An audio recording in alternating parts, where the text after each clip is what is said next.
lover join in on fun discussions about golf from the perspective of two plugged-in Minnesota golf geeks, Brad Cole and David Branstad. This is 10,000 Swings. Hello and welcome back to 10,000 Swings. It is Sunday, May 23rd, 2021. I'm Brad Cole. I'm David Branstad. 10,000 Swings is brought to you by Jarrett Yalen with Northwestern Mutual. Jarrett is a good friend of ours, and let's just say we trust him enough to give pretty much anything on the green. For whatever financial questions you have, call Jarrett with Northwestern Mutual at 612-209-4523. Check out his website at www.jarrettyalen.com. He can do retirement planning. Oh, yeah. Do you think I should have Phil call him right now about the 2.16 he just won? I think Mr. Mickelson could definitely use some advice from Mr. Yalen right now on how to handle that. And again, he could do retirement planning, life insurance, really big paychecks, kind of like the Happy Gilmore ones, the big cardboard ones. So he can do pretty much anything. So give Jarrett a call today. We've got a great show for you this week that will include the PGA Championship, and that's about it. We're going to try to keep it to about an hour, and I think we've got more than enough content with just the PGA Championship. So we'll have some other tour talk as well, but a lot of great stuff from the PGA Championship this week that just wrapped up. And here to break it all down is one of the 156 players from this year's PGA Championship, David Holmes. Derek, how we doing, buddy? Good. How are you guys? Thanks for having me on. We're pumped to have someone from the field. It was quite an amazing week for you, and to kind of give our listeners a little bit. For those that didn't listen a few weeks ago, Derek qualified for the PGA Championship by placing in the top 20 at the Club Pro Championship at Port St. Lucie a few weeks ago, and we talked with Derek that week. Derek, that 18th hole at Port St. Lucie and the 30-footer that you made for par in the final hole, has that putt sunk in yet a few weeks later, or is it still just kind of a dream? A little both. It's starting to sink in, but it's still, I kind of just go, wow, I can't believe that went in. And then after last week, it's still unbelievable experience. What are we at now for a tally of random people that you haven't heard from in at least a few months? Are we in the high hundreds? Are we pushing 1,000? Because the amount of people that have seemed to come out of the woodwork, it seems pretty hilarious. Some of the different things that you've heard, and the different requests from people. It's quite crazy, isn't it? Yeah, it's still it keeps coming. Even when I was in South Carolina, I was getting texts from people I haven't talked to in 10 plus years. So it's been fun but interesting. Hey, could you just leave me some tickets under the doormat? I appreciate it. No, it's funny. Our good friend Jeff Munichie always talked about back in the day. He's worked with the Timberwolves for over 30 years, and when Michael Jordan came into town, there was all of a sudden a lot of people that he hadn't heard from in 2 to 5 years that just somehow happened to need courtside tickets to see MJ. So that's I'm sure that's it's just funny how things go. But it's like when Steph Curry's in town and my kids were like, "Hey, can you call Jeff?" Right, and then they want to wear a Steph Curry jersey to a Wolves game. To a Wolves game. Yeah, that goes over well. Yeah, not happening. So Derek, it's Sunday, May 23rd. You got home last night, Saturday, May 22nd. You left on Friday, May 14th, correct? Early in the morning? Correct. Yep, left a week ago last Friday. Did you make it to your 8 a.m. shift on Saturday? I did not make it. I'm going in tomorrow. How and that's one of those things where it has to be kind of awkward as you're scheduling the PTO, right? Like, hey, I might be back. I don't know. Maybe things will go well. Maybe I'll stay out on tour for a few weeks. Who knows, right? Yeah, I mean, I kind of planned on just coming back Monday. That way, if I would have made the cut, had a couple days. But I also just wanted, if I didn't, come back and enjoy a day of unpacking and unwinding before work. Reality sets back in tomorrow. For sure. If you could talk us a bit through, I think most people say, okay, so he got there on Friday. He probably played 18 Friday, 18 Saturday, 18 Sunday, Monday, Tuesday, Wednesday, every day 18, banging a bunch of balls, and then got into it on Thursday. Can you talk a little bit through like what Friday through Wednesday look like for those that haven't, watched someone prepare for a major championship? Yeah, I actually only played 9 holes every day except Monday. Monday's the only day I played all 18 holes. I just hit some balls, rolled some putts, but back 9 Friday, front 9 Saturday, Sunday, front 9 Tuesday, and then back 9 Wednesday. So I tried to see each side a few times, hit some balls. It was kind of just trying to learn where not to hit it, and obviously I didn't do quite well enough with that because I hit it in some spots you weren't supposed to be. But just going about my business and trying to learn the golf course and learn what swing I had that week.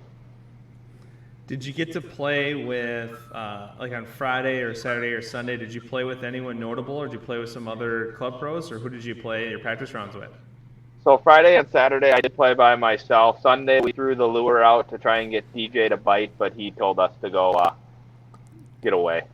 Can you tell the story about, so your brother Devin's on the bag, and DJ's brother Austin's on the bag. Can you tell a little story about Devin shooting his shot? Yeah, so we're on the range, and there was another tour guy that I can't think of who it was, and they were kind of talking, and Austin made a comment like, "Oh, I'm going to see if there's a pin sheet out here." So Devin goes, "Should I ask him if we can play with them?" We're thinking they were going to go out as 2 or maybe 3. So Austin's walking back. Devin goes over there and just kind of mentions, "Hey, my brother's a club pro, love to join you. DJ doesn't mind." And Austin goes, "Well, I'll ask him." And then about 5 minutes later, they scurried off, and they were nowhere to be seen. Crazy how that works. I was thinking maybe he was going to give you the, "Hey, why don't you go and meet us at the 9th green at 9 trick and see how that one works out." Yeah, that exactly. actually that would have been priceless, actually. So then on Monday and Tuesday you played. Who'd you play with on Monday and Tuesday? Monday, I played with a couple club pros from the Met section, Frank Benzo and Danny Balin, who they both played in this several times. So it was good to kind of see their perspective on what they do and how they get ready for it. And then Tuesday was a very fun day. Played with Kevin Streelman and Joel Dahman, which they were awesome. Had a really good time playing with them. And Streelman had an unbelievable tournament. He ended up finishing top 10 still, correct? Is that where he fell? Or I know he struggled a little bit today, but actually, what did he shoot? 75 today to finish in T8 still. Pretty cool. Yeah, and it was good to see him play well just with talking to him. And it's unbelievable. He's up there in age. I don't want to say. I think he's around 41, 42. He still moves that golf ball, though. Wait. Hold up. Up there in age at 41, 42? I just turned 41. Up in age for the tour. How about that? Okay, good. Not up in age for a club pro then. No. Hey, we got guys that are out here winning at 50, so I don't think that. Yeah, right. Age doesn't really matter. By the way, I can't. I know we'll talk about it 100 more times, but I can't imagine what it was like for Tiger sitting on the couch today watching Phil win at 50. I'm assuming there's some motivation flowing through the person that doesn't need to be motivated, so that should be pretty good. What did I say a few weeks ago, Brad, about this? What's Tiger going to do? He's going to come back and he's going to win the Masters. And this just put more fuel in that tank. Yeah, I wouldn't be surprised at all. Again, after what happened today or this week with Phil, nothing surprises me. That was is incredible. I mean, I have no clue what his odds were, but I'm assuming they were not very good. I actually have that. 4,500. It was 300 to 1. 300 to 1 for Phil to win, and there was a bet for $1,000 on that placed. Wow. So someone did cash out for $300,000 on this win. My question now is the people that are betting $1,000 on the 300 to 1 guy, like how much are they also losing that weekend? Do Did they have 5,000 on Derek Holmes to win this week at 1,000 to 1? Like what other bets do they have going? Because they probably have peppered the infield, right? It's probably not just like one bet on Phil. I'm assuming there might be some degenerative tendencies there. So, well, with no offense to Derek on this one, Bleacher Report didn't necessarily send me a push notification on that one. Nor about his other losses that week. But right, yeah, $300,000 could have been what he wanted, and he lost another $5 million. Yeah, right, $2 million. Yeah. So Derek, I showed up on Tuesday night, we'll call it Wednesday morning, as the swing coach. And Andy Smith, first assistant Hazeltine, was with me. He's the physio. And we join you on Wednesday morning to go check out a practice round at the PGA Championship. And pretty surreal moment, just thinking about where we came from. Derek and I grew up at a $25 to $30 per round daily fee course in the beautiful Ramsey, Minnesota at Rum River Hills. And all of a sudden now we're standing there going to the first tee or the 10th tee at the PGA Championship. And we play with, we're on the range, we're talking to some people. It's pretty cool to catch up with some different people we knew from different things. And we go to the 10th tee with Alex Beach, club professional in New York/Florida. And all of a sudden, Abe Answer comes running up the fairway. And 19th best player in the world right now just runs up and joins us. And could not have been the cool. And I don't know if he normally goes by Abe, but he introduced himself to all of us as Abraham. One of the coolest guys I've ever been around, and it was so effortless. Wouldn't you say, Derek? Like, we just played 9 holes with him, but it's like he didn't even swing, and into a 20-mile-an-hour wind, and he was just effortless. Yeah, it was. I have not seen that pure of a golf swing 5 feet away ever before. It was the smoothest golf swing I've ever seen, and the ball just never came down. Didn't matter if it was the driver or the sand wedge, it just went, and it was absolutely awesome to watch. And it was great to see him shoot, I believe, 65 today. Yeah, so he finished in a tie with Streelman for T8, right? So yep. Basically, more tour guys should have wanted to play with you in practice rounds because 2 guys that played with you finished in the top 10. That's pretty impressive. Yep. All right, I want to hear this list again. Brad, you're the swing coach. And Andy's your psyche Val. Yep. No, physio. Physio. Oh, physio. Physio, okay. Andy was Rubber. giving out massages. Yeah. How many people do you get? And is there any, does Brad have to go up and show, some proof of identification that he's responsible for your golf swing? Yeah, so I think normally you get a few more, but I got 2 swing coaches, a physio, and I could have had an interpreter, but I didn't think I could put that on the resume for anyone. That actually would have been great. He's my plus Chinese the caddy. And a caddy, yes, sir. Yeah, plus a caddy. Yeah. And then, No, my brother-in-law was the other swing coach. Yeah, it was pretty surreal. So we're out there playing with Abe, and I started talking to him. I brought up, we wanted to give some love to our good friend Jeff Kaiser and Justin Smith, so I brought up the Gopher invite and how he was one of the many big names that have played it. He went to Odessa Community College and then to Oklahoma for 3 years, and he was a huge fan of the Gopher invite. Had a lot of nice things to say about Minneapolis, and then I tried to basically, get him to commit to the 3M Open at that point.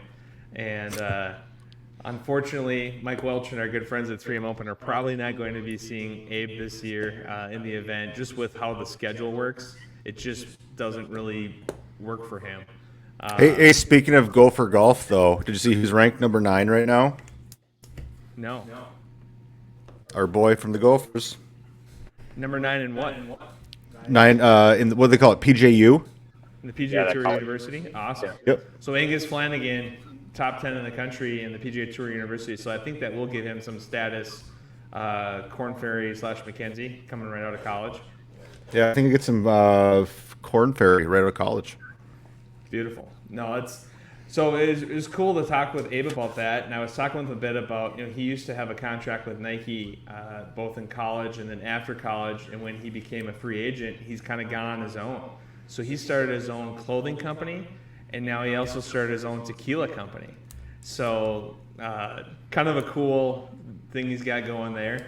Just seems like a wonderful guy, incredible ball striker, and cool to see him, obviously playing with Derek, good vibes rubbed off on him to get him a top 10 this week. So it was pretty cool to go through that experience. And afterwards, we're on the range, and it's kind of one of those surreal moments. It's been said for the last year or so that my doppelganger on tour is Harry Higgs. And Harry Higgs comes up to Derek. He's one stall over from Derek on the range. And then guess who comes in right next to him with the entourage trying to break the driving range? Bryson DeChambeau. And it was like nothing you've ever seen before. So they've got these, the players have TrackMans with them, but they've got everything is being monitored on this huge scoreboard on how far you're carrying it. And Harry was hitting iron shots, but Bryson's hitting drivers and Derek's hitting drivers. And Derek's pretty much carry of like 278, 290. Wouldn't you say, Derek, about that? Yeah, 280 was probably a pretty good number in, with the sea level and wind. Right. So they're monitoring that at the practice facility for everyone? It's on a big screen, and the fans are losing their minds. So Bryson has When did they start doing that? I don't know if this is just for majors, but it was literally trying to reinforce Golf Ball Whacker Guy, because they've got it posted up there that the longest carry of the day into the wind at sea level is Rory at 306. And all of a sudden, Bryson's just trying to go to town on, he is swinging as hard as possible. And he ended up getting to 313, I think was the number.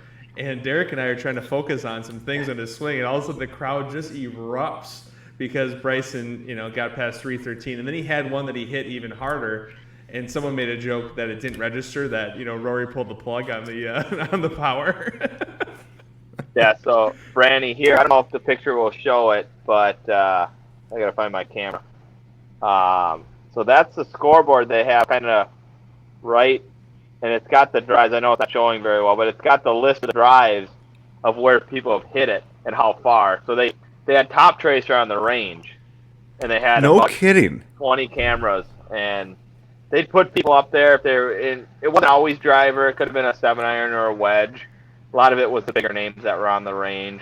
At one point, because I was there early Monday, I was only 9 yards behind DJ, so I was very pumped, and that was that picture. So that would make me so nervous just warming up when you're comparing me to, the top 10 or 20, 30, whatever you want to make it, players in the world, and now you're advertising my stats against them. Yeah. That might actually make me more nervous than the first tee box. Yeah, so my claim to fame over the last 7 days is making John Rahm almost piss himself. We're on the range. It's myself, John Rahm to my right, and next to him is Justin Thomas. There's this Cadillac on the range that is in perfect position if you don't catch it on the center of the face. So I turned around to my caddy and my brother-in-law, and I go, my goal this week is just not to hit that Cadillac. And it's dead to the right of the range. And John Rahm turns around, and you can tell he's belly laughing and just try not to erupt majorly. But he heard what I said, and it was the best. It was a great moment, just this look when he turned around because he heard what I said. But you could have put the Cadillac in a worse spot for a hosel rocket. That's hilarious. Rahm's a good dude. He seems like a good time. Yeah. So we're wrapping up this session after Bryson's trying to just hit these bombs, and Derek and I walk. It's cool. You get to walk over the bridge, right? So you're walking over the bridge with all the fans, and you're at the ocean, so it's a pretty amazing experience. And we will walk back over to the putting green, and I actually know and have some connections with both Ricky Elliott and Brooks Koepka. So I started talking to those guys and then introduced them to Derek. And Brooks basically, and this is so cool, it would have been even cooler if Brooks had won, but Brooks basically walked Derek through what it's like playing at a major your first major, and then basically just went on about how hard the golf course was. And this is a guy that walks out there, and we all think Brooks walks on water. Like, he is so confident, and he's literally telling another competitor about how scary this golf course is and how hard it is. And he goes, if you start on 10, there's a stretch from 14 through 4 where you might not make par. Like, it's just going to kick your teeth in. And Derek's sitting there, he's already wearing a diaper, trying to not ruin his pants. And then Brooks says this, and we're like, okay, well, good luck, man. Yeah, the guy goes out and almost wins. This coming from the guy that shows up in majors and majors only. And this is the hardest thing in the world. Yeah. But it was cool to just hear how real these people are. I think that was really fun. We also had a good conversation with Eric Van Rooyen from the U and Alex Goggart, his caddy, that we know, and we were just talking to them about just how hard it is each week. And it just kind of puts it all in perspective, is that, like, we think these places are impossible, but the guys that are actually doing well also think they're impossible. So it just kind of all brings it together. And my projection, there's a lot of people that, see the scores for the 2 days or whatever, and, I would have shot this, I would have shot that. And I'm telling you right now, as a 5 handicap, I pencil myself in for a 113 the first day, and then in the afternoon, the second day, and those winds picked up, I'd be 127. And that's if we found my ball every time. Because there's places on holes where you might have to hit 5 or 6 times before you get a ball in play. And again, I'm a 5 handicapper, so it just goes to show you how hard it is and how crazy it is. And a guy like Cameron Tringali goes out the first day, shoots 2 under, makes a birdie right away the second day, and then with a birdie on the back 9, he shoots a 48. Dude, I think I said this to you, Derek, off air here, but like, when a golf course is impossible when you're playing it on a video game, it is not possible to play in real life. Like, this is ridiculous. Yeah, I mean, the back 9, it's got so many tee shots. For the wind we played, or at least I played the first 2 days, I believe it was a southeast wind, east-southeast. On that back 9 coming in, the last 5 holes are basically a dead end or a crosswind, and they're all over your left shoulder. And you're hitting the fairways that actually run the opposite way. So you're trying to carry as much as you can, but you can't gamble too much, because if you hit it straight or pull it, you're in the water or a bunker you can't get out of. So you end up bailing out to the right. Well, the wind's going that way, and you end up in the ocean, the beach, or the sand dunes. And it's to Brad's point, there's a big argument. I got into one on Instagram or Twitter because I played with Joel Dahman in a practice round, and he said a 5 handicap on Tuesday would not break 100 in the 20-mile-an-hour wind. And people were calling him out. I shot 86 on Friday. I didn't lose a golf ball. So Zig my said gosh. 86, and I didn't lose a golf ball. No penalty strokes. Not one penalty stroke for 86. None. 0. No, and I'll get into it. It's we'll go into some details too, because I want people to hear kind of what the whole experience is like. But it's just crazy how good you can hit it and still not be able to score there, and that's just what it is. So sleep on Wednesday night, feeling pretty good. Get up Thursday morning. We got through the gates at 6 a.m. About 6. Yeah. 7:22 tee time at a major. And the sun's rising as we're hitting balls on the range. Like, it's just so picture perfect, right? And there's all this every day down there. It feels like there's cloud cover in the morning, and then there's all the peel, right? It's just kind of that classic ocean type situation. So you're hitting balls on the range. You're feeling pretty good. You're doing your thing. You're listening to your AirPods, kind of jiving / listening to us, but you're not looking nervous at all. You get taken over to the first tee, and they announce you, and you've listed yourself out of Anoka, Minnesota, and they announce you on the first tee is out of Anuka, Minnesota, Derek Holmes. And the Anuka just killed me. I was just dying, and I don't know if it helped ease the tension at all, but you hit it down the left side. Like, you didn't top it off the first hole, because that's what you're thinking, right? Like, just don't top it. Like, don't, you hit it down the left rough. You hit it just short of the green.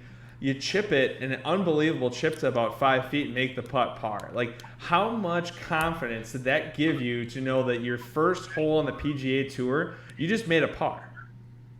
Yeah, I mean, let's go back to Monday. So I played a few rounds. I'm going to go back even farther. I played the golf course 3 times, Friday, Saturday, Sunday, 9 holes. I'm like, okay, this is a tough golf course, but it's doable. I get there Monday morning. I hit it so far left on number 1. I think they're still looking for it in the neighborhood. It was gone. So then I was like, oh boy, this is a different golf course. So Thursday, I was actually really comfortable, surprisingly, it was nice. I had nerves, but I wasn't over jumpy or anything. You know, the legs were a little weak, but nothing bad. So to make par number 1, and that up and down, I just didn't hit a great second shot. It just didn't jump like I thought it would. But to get up and down from kind of short-sighted and make that 5-footer on the first hole was really, really big.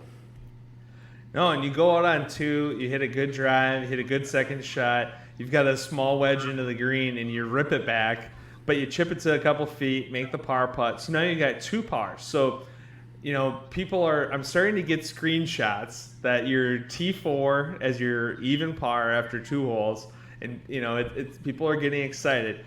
Now you get up on 3, hit a great tee shot down the right side, hit a wedge, and now they're picking you up. They've got you on TV, and you hit one, and you're staring right into the sun, and you say, picks up on the mic, you say, I can't see it, and Devin goes, it's right at it.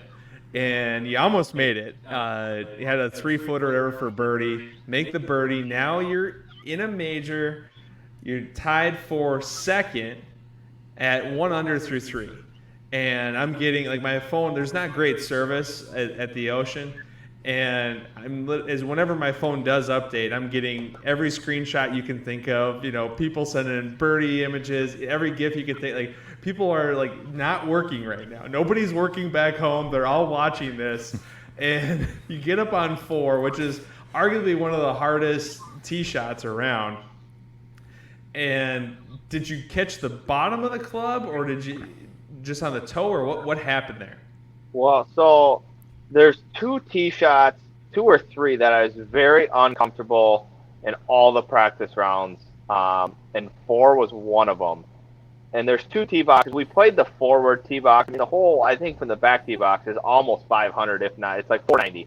So they moved us up 1, and it changes the angle, and I don't even know if I hit the club face. I think it hit the paint on the toe. And I still can't believe it got over. And actually, it didn't get over. I guess it landed in the marsh, but I had so much top and side spin on it that it bounced out. And I almost got a fairway out of it. It ended up in the first cut, but it got through. I was 260 probably out, still 270. On a par 4. On a par 4. And I still probably hit the drive close to 200 yards, so that tells you how long the hole was still up a tee box. And it kind of jets out in front of the green, so I was back and forth. Do I rip 3-wood, try and get up to 50 yards, or give or take? I tried to play the smart play, hit 4-iron, probably caught it a little heavy, and about 10 yards right of where I was going, and it ended up in just a brutal side hill lie in a little washout area, I guess. Didn't hit an okay shot. It just didn't fly. Kind of the story of the week, where I was about a yard short on several shots and ended in a bunker and didn't get up and down. Made that solid double. So. Right, and so it's funny because you've got the lag on the internet, right, on the app and stuff. So people are, as you just made double on that hole, people are texting me all excited because of the birdie on 3. And again, we need to get into this more, but like, everyone's using their phones. You know, a few years back, it was like forbidden to have a phone at a PGA Tour event, and now it's just everyone's on it. People have learned how to keep them quiet for the most part. Dude, every single spectator there, if you watched this on TV, had a phone out. Like, we're coming off the last major, the Masters, where you have to check your phone at the gate. And now all of a sudden, every single person there is doing...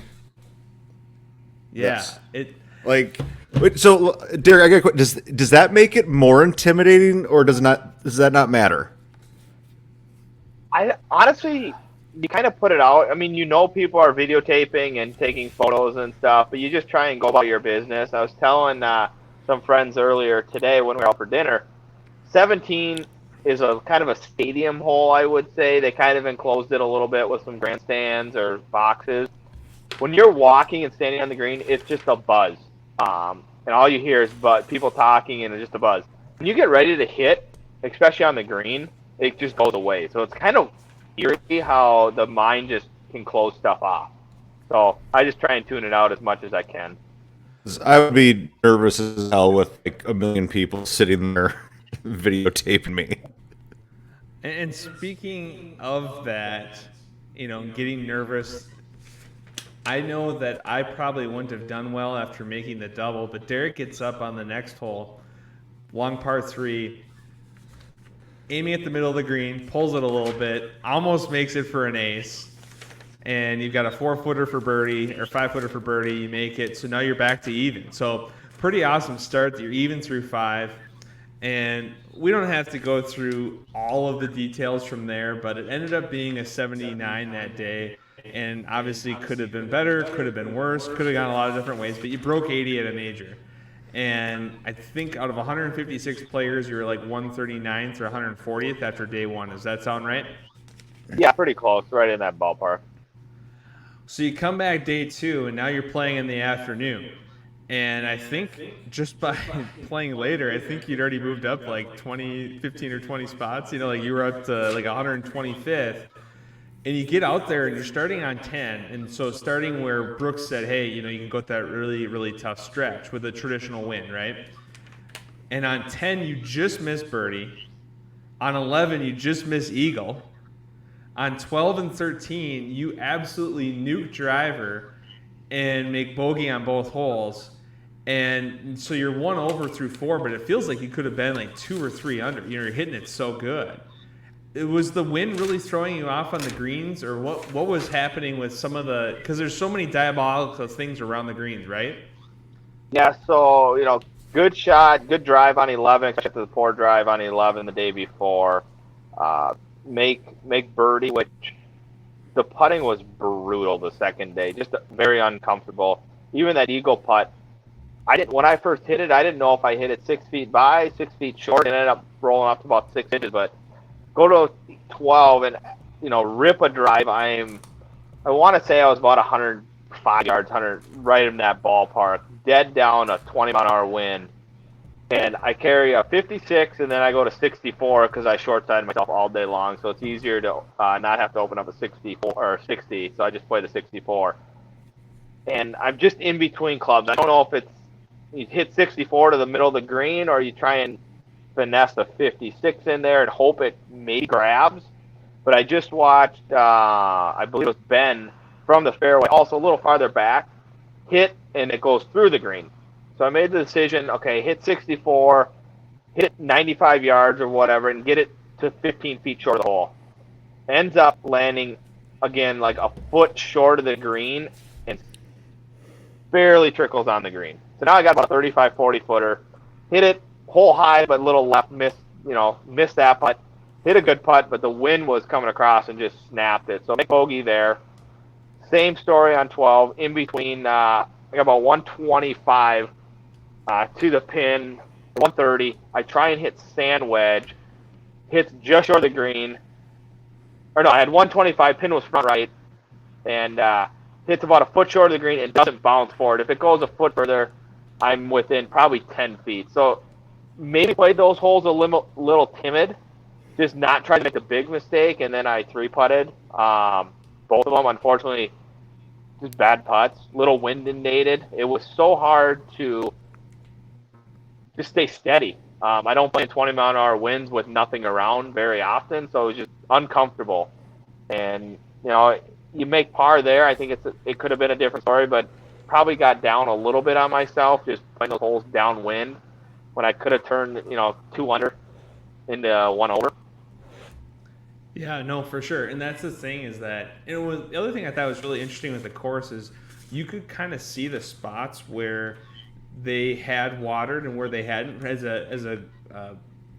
a spectator, you're up a little bit higher on the hill on the side, and you could kind of see like this little patch here had been watered a little bit more and it grabbed as soon as you hit, whereas this patch over here was super dry and rolled out. It's amazing to me how tough it is to pick the exact right spot for the landings and your spin. You and I talked about it a bit, but I think that's the biggest difference when you say of like being successful at different levels is just how much you have to control your spin. Side spin, front spin, back spin, everything. Like there's just so many different little things that you did that blew up in different ways that made your score higher, and you didn't hit it that bad. It just, the wind caught it a little bit this way, you caught a little bounce that way. It's just another level, right? Is really what it comes down to. Is just these guys do this all day, every day, but their spin control is incredible. Yeah, I played with George Coetzee. I'm not sure exactly how to say the last name. And definitely a very unique golf swing. Looks like he should hit a 50-yard cut with no wind, and the ball goes dead straight, even with a left-right wind. And you just go, how is that possible looking at this golf swing? But he squares it up, and the wind did affect a few of them, but those were bad swings. And if I didn't catch it solid, or even on some that I did catch solid, it was just the wind took it like nothing going on. It was like, wow, that's 30 feet right of the hole when I thought I hit a really good shot. So their spin control and just control in general is unbelievable. Brandy, what would you say is the number one thing when you're teaching players, higher level players, how to work wind shots? Because it seems like that's a lot of what it is at, these types of majors. What do you do to work on controlling spin better and to dial in spin? Because for me, it was just incredible watching how like Brooks and some of those guys were able to essentially just play right through the wind. And obviously it wasn't the same for everyone else. Like, what is the difference there? What's the biggest thing you work on as an instructor, especially like side winds and anytime there's like a lot of force carries and that type of stuff, and you just have to maximize, everything. What do you do to work on that? So that's a really good question. And for me, especially for better players, it's how you flight the ball, and it's the direction that you get the ball coming in to the green. Because if you can flight it correctly, and I work with good players all the time on flighting this, and because if you, depending on how you can flight it, you can control not that you can ever control wind, but you control what your golf ball is doing a little bit better coming into that green. And it's tricky because, and I remember an article I read in, I think it was Golf Digest a few months ago, and Tiger was talking about how to create left spin, right spin on greens. And he goes, I hit this slope, I've got to have this spin. And it's like, okay, I understand he's Tiger Woods, but to me, it's about ball placement, and it's about length of swing and how to control your trajectory. And when you can do that stuff, you can flight it in there differently, and you can spin it a little bit differently. Just know where you have to land it. Now, there's courses too. I mean, he was a great example. Like, you get some 20-mile-an-hour winds in there, that is very difficult with some of those hole locations and greens. But I'd say if you're a good player, you got to work on flighting it and working on how to control your shot shape into that green. So know how to hit cuts, know how to hit little draws, know how to get the ball to spin left, know how to spin it right. For most average recreational golfers, hit it solid. Because if you can hit it solid, the wind affects it less. Yeah, it's just crazy because when you have a 7,800-yard course and a 20 to 30 mile an hour wind at all times and no trees, like it's so hard. It's 9,000 yards. Yeah, I mean, there's a lot of shots that were impossible, and that's what's so crazy. So after, the first 2 days, there was a wind going one direction where the last 5 holes were dead into the wind. And then yesterday, it was a little bit of a crosswind, correct, on Saturday? And then today on Sunday, it was basically a reverse wind, correct, where the last 5 holes were downwind? Yeah, I mean, yesterday, I think it was like 7 miles an hour, but it did tweak a little bit. But today, it went back to more of the 2012 wind where the last holes played downwind. And you saw it, even number 2 was into it for the first 3 days, and most guys were laying up, or they were hitting irons into it today. Some guys, where guys were laying up with hybrid to get to 100 yards in the first couple rounds. That's just absolutely crazy. One of the things, speaking of spin, that I want to talk about. So on hole 16, we're in the practice round on Wednesday, and from 120, we're dead into the wind, and Abraham comes over, and he's going to hit a 5-iron from 128. Again, he's a boomer sooner, right? He knows all about Oklahoma golf, so he can do all sorts of crazy things with spin. And he bets his caddy that he can't knock it closer than the original shot that he hit. He hits it with a 5-iron from 128, which I have to assume Abraham's 5-iron probably goes 210. Yeah, I would bet. From 128, he hit it to like 30 feet, 40 feet, and he Yeah, hit it green. He started at like 50 yards left and just hit this big bleeder. It just right up in the air. And the thing was, it was coming backwards at the end. It was pretty impressive. So and then Derek hits it with a. Did you hit a 6-iron? No, so I grabbed the 5-iron also. Beach comes out of the bunker, so he didn't. He heard he hit 5-iron. So Alex is talking to his caddy, and I mentioned like it was kind of a trick shot. Alex didn't hear any of us talking about it. He looks at his caddy and goes, "Well, give me 6-iron." And I'm kind of like, "Well, no, the shot is a 5-iron opened up." Yeah. He takes full swing 6-iron from 120. And he probably hit it 150, 160 yards. That thing was close to 17 tee box, where there's always people standing, and let's just say he let that ball be. Yeah, he didn't go look for it. And we kind of looked at him like, dude, he opened up. He goes, "Oh, I didn't know." Like, it was just, oh boy. He was not in on the joke, I guess. He definitely missed the memo on that one.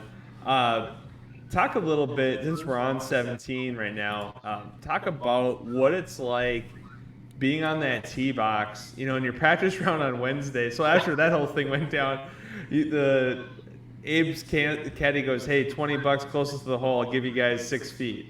And so Abe hits one, smokes a little hybrid to 30 feet from the hole, 20 feet from the hole.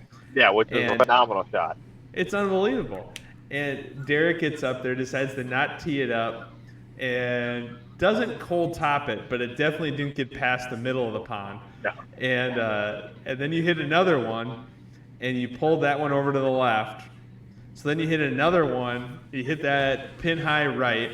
So now we're on ball number 4, and Roy McAvoy decides to give it a go. Actually, Derek turns to the crowd and says, "Does anyone have another ball?" Try to get the crowd excited after they just watch him hit 3 not so great shots. And then he hit it to 25 feet. It was at it the whole way. Yeah. So it's kind of fun. But that hole is just ridiculous, right? Like, you saw people hitting it 40 to 60 yards left. There was a guy when you were on hole 10 on Friday that hit it across your green. He had about 80. I think his Rex Hogard had like 85 yards to the pin still after his tee shot on a par 3. Yeah, it was probably the hardest par 3 I've ever played, because there's, from both tee boxes we could have played, it's all over water. And there's a bailout area left, but it's in 2 bunkers. Well, the bunkers out there don't have a ton of sand in them, so they're fairly firm. So now you're hitting across the green. If you hit it into one of those bunkers to water, and the green basically slopes that way. It is the first round. I think it was playing 210, give or take. Dead into the wind. I hit 19-degree hybrid. I don't know if I've hit a hybrid better than that. I normally hit the 19 if it's in the bag, 230, 240. It barely got hole high. So that's how much into the wind was. I think it was actually one of my only shots on TV. I think my ball speed is 149. I mean, it just it's like the ball just into that wind doesn't go anywhere. And the height on it was like 90 feet. So it didn't get high. I mean, it just doesn't go anywhere into that wind. No, it was just crazy how hard some of these holes were, and I'm proud of you for not quitting, because it's a real challenge out there. And I think what Sam Burns withdrew and Y Ying got DQ'd for an incorrect scorecard, so at least you didn't have either of those show up. So it was 79, 86, 165.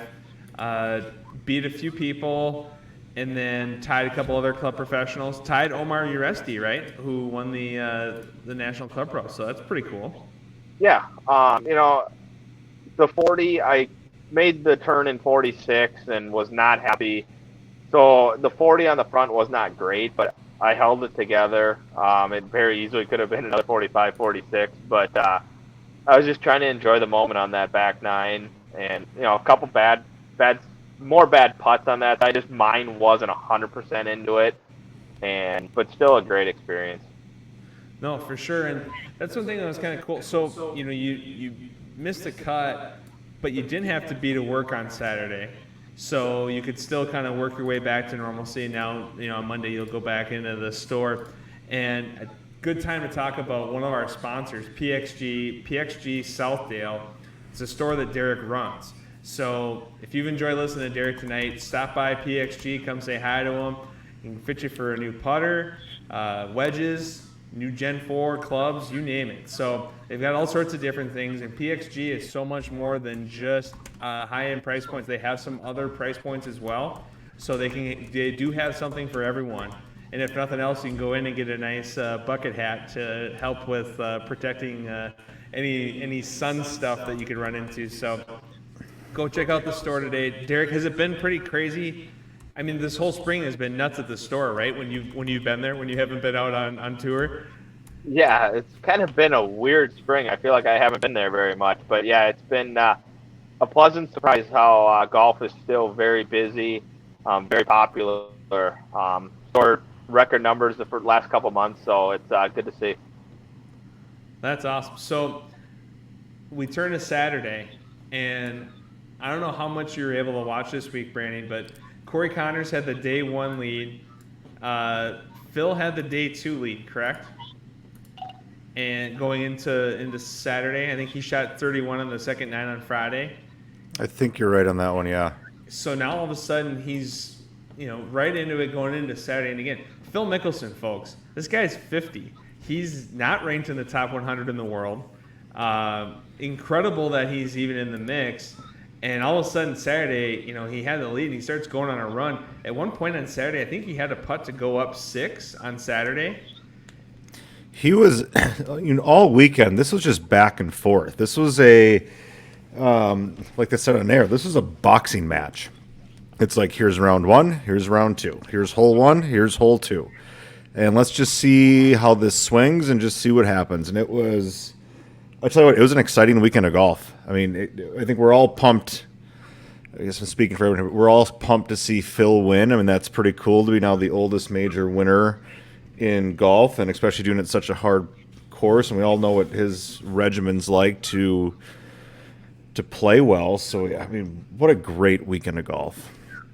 Derek, based on what you saw from Phil this weekend, what do you think was the difference in getting him the win? What were the big, we always know he's got a lot of creativity. For me, part of the surprise is how well he drove it and how far he was driving. Like, dude's 50 and he's out driving Brooks, who's like one of the longest hitters on tour.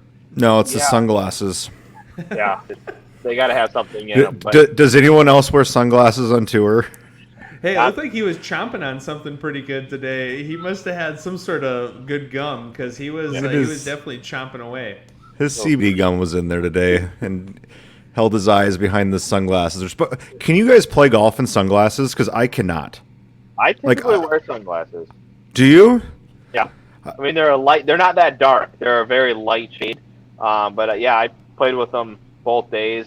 Typically, I take them off when I putt, depending on the green, but I don't wear the dark ones like Phil does. I literally cannot find where the golf ball is with sunglasses on. It's like Chunk City. I will hit 6 inches behind the ball with sunglasses on. So rather embarrassing when you're teaching with sunglasses on, then you demonstrate something, forget to take them off, and oops. Yeah, that 6 iron just went 40 yards. So it got pretty interesting yesterday. Brooks was battling right there with Phil, and so was Louis. It was good. And today, the first hole, Phil's up 1. It's a 2-stroke swing on the first hole. I think that was the first of 5 2-stroke or bigger swings between these two. Like Brandy said, it was a boxing. Like they were just it was crazy every hole, because after the first hole, it's like, oh man, Brooks is going to run away with this. And then after the second hole, you're like, wait, what just happened? Is a 3-stroke swing on the second hole. Yeah, I mean, it was interesting because Brooks, they said when he was on number 2, I believe, his stroke average on the par 5s for the first 3 rounds was 4.25, number 1 in the field. He's destroying the par 5. And then he makes double. I mean, you couldn't have just rolled him off. I mean, it was just unbelievable. And then he bogeys 7.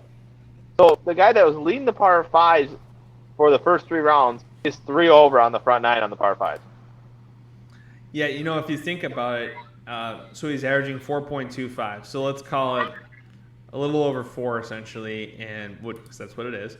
And he had a 7 and 2 6s, and then he made a 4 on 15 or on 16, excuse me. So the 4 sounds about right, but the 2 6s and the 7, let's just make those. Let's make those all pars. Let's make those all pars in the 4, so he's still a little bit higher than his average. That's 4 strokes, folks. He wins this tournament by 2. Isn't that crazy? Like, just doing it, and it's the par 5s, and the par 5s never kill Brooks. Like, it was just absolutely crazy to me. And the funniest part is that the par 5s and his putting are what killed him. And that was the exact same thing that killed Rory this week, were par 5s and putting. So I think Rory finished at +5, 12 shots back, but they said, between his putting and the par 5s.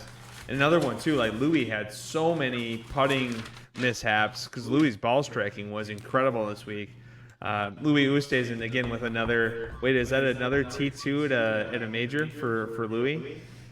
Did Rory Rory was +5 for the event? I believe that's where he finished. So then shout out to low club professional Ben Cook, +4. How about that? Yeah, Good for him. What is that T44, Derek? What do you think that check was? Probably 30 grand? I bet it's 50. 50? In a major? I mean, winner, I know it drops off, but winner probably getting close to 2. I would think a top 50's got to be 40, 50 grand. So yeah, that's a payday. Second place got 1.3. Yeah. And I know it drops off, but like this was, other than the U.S. Open, this is the largest purse there is.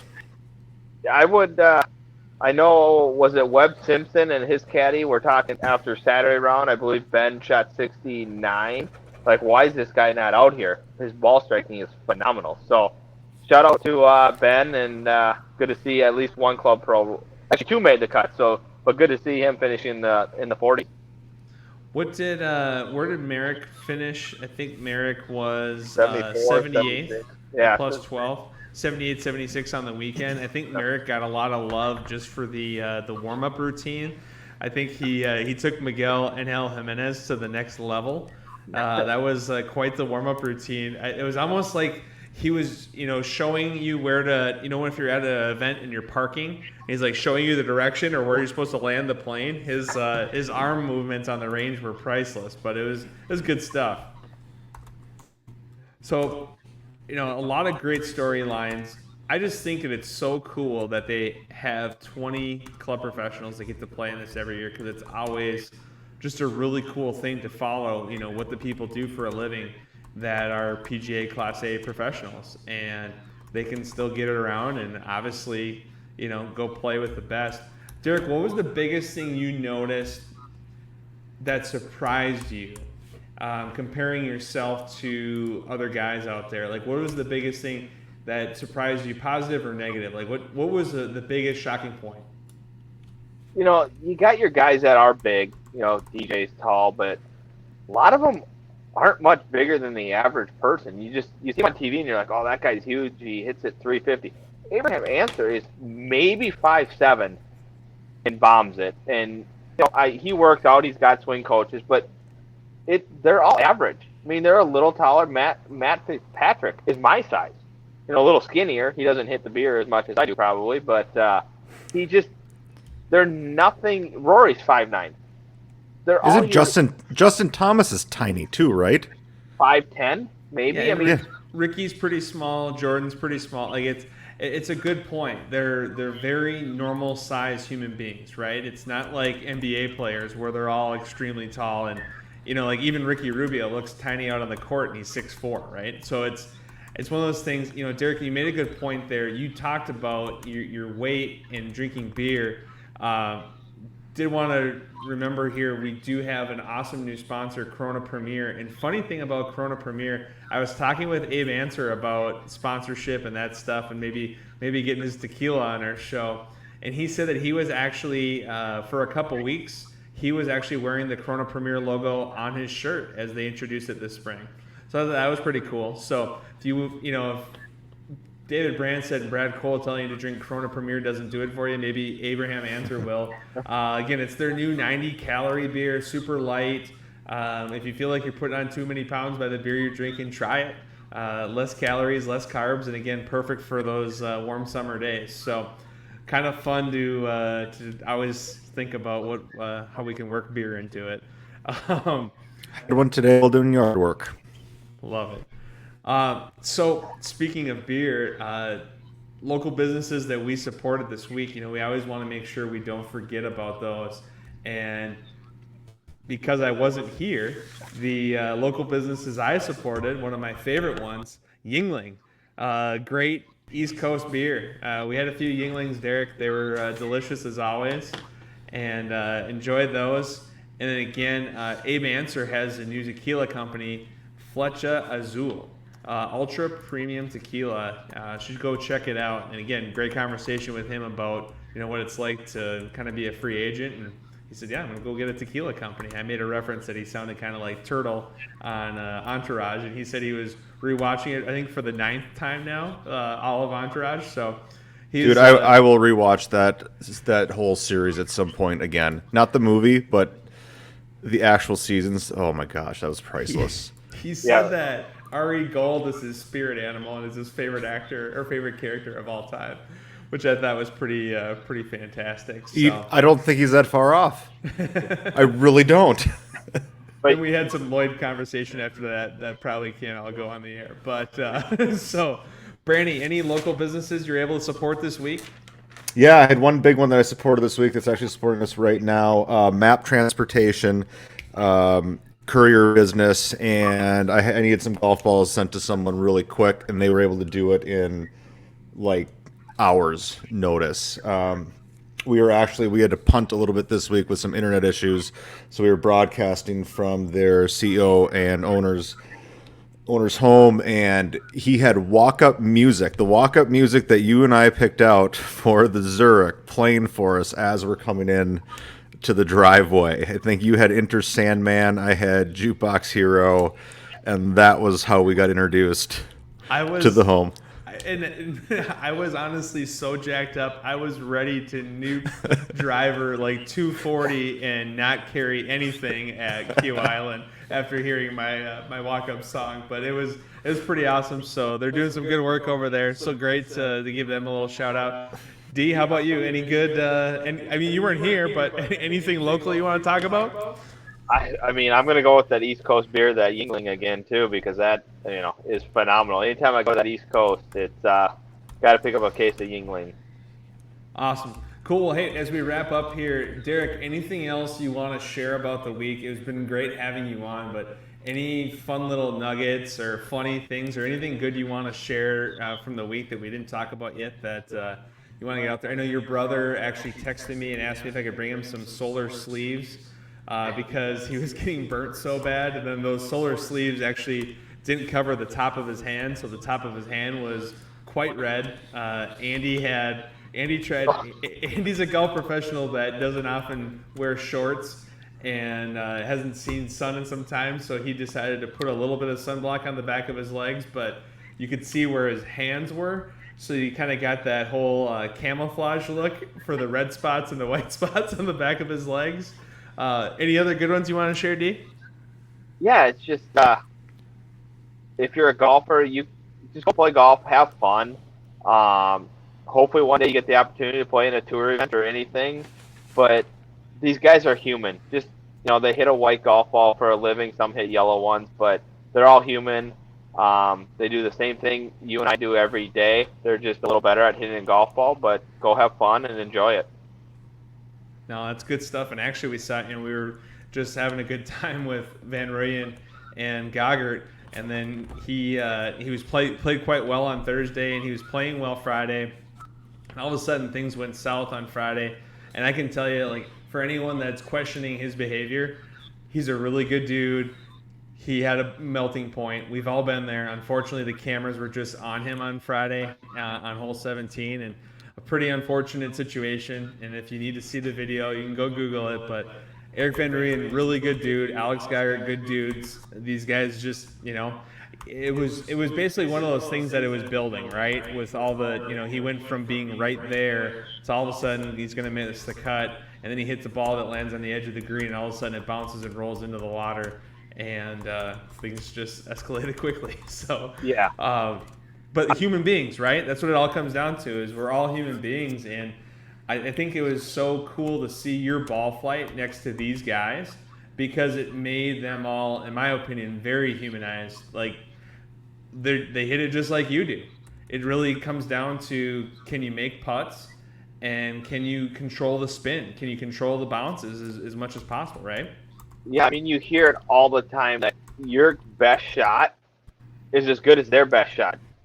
But where is your miss compared to their miss? And I saw it a few times this week where my miss was in the beach or in the dunes, and theirs stayed in the rough. So it's working on the miss, understanding your ball flight, and I'm taking a lot away from it. There's a video of me on 18. Actually, it's all three of our group, on myself and Coatsy, and I'm just looking at where my club is at the top of the swing, and it's laid off compared to those two. Well, I had a lot of pushes, and that's what we were kind of working on this week, was my ball started right. So one thing I took away from this is I just got to get it a little more down the line at the top of my backswing, instead of laid off, because I think that causes me to push it a little bit under pressure. It's the one thing I preach to all of my students, and I don't care what level of player you're at. Your good shots are your good shots, right? But where are your misses going? And do you know where your misses are going? Because if you can control that, I remember Tiger Woods saying, he was at the British Open, and they asked him, like, how many good shots did you hit today? Like, what was your? He's like, I hit like 2. Well, because he hit 2 that he drew up how he wanted, and everything else was just controlling mishits. Well, he's done pretty good for himself. Yep. It's so true, though, because you just can't plan on flushing everything, right? And you have to plan on the miss. And what is your miss? And like you said, just trying to get that consistent miss is so tricky when it's that windy, right? And it's that challenging. Because then if you start losing them right, well, then all of a sudden then you overcorrect, and then you go left, and now we got the two-way miss going with the wind, with the bounces, and all of a sudden, it's just crazy. Because you sit there on the range, and I watch your ball flight next to all these guys, and it is the exact same.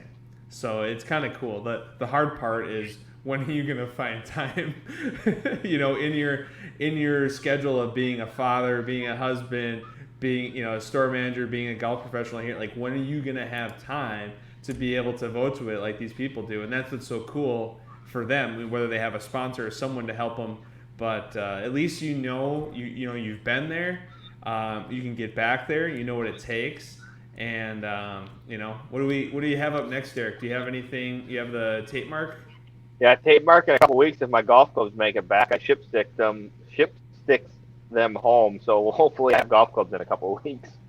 Well, but you being the stock player that you are, you could probably grab a set off the rack at the store and just be just fine, right? Yeah, I'll just hit some out there and hope to shoot a good number. That's awesome. Well, hey, Derek, we can't thank you enough for being on the show, and the experience this week, and all the people back in Minnesota following you. It's pretty surreal deal, and just really cool to be a part of it. So thank you so much for coming on and talking about all that. And we'd also like to thank our sponsors, Jarrett Yalen with Northwestern Mutual, PXG in the new store in the Southdale Mall, and Corona Premier. You can always connect with us via email at 10kswings@scorenorth.com. Please subscribe to our show wherever you get your podcasts, Apple, Spotify, SKOR North, and give us a 5-star rating. For episode 14 next week, we will have Brad Sater, who is in the know in the Dallas golf market, on the show to break down the Charles Schwab Challenge. Until next week, friends, I'm Brad Cole. I'm David Branstad. Cheers.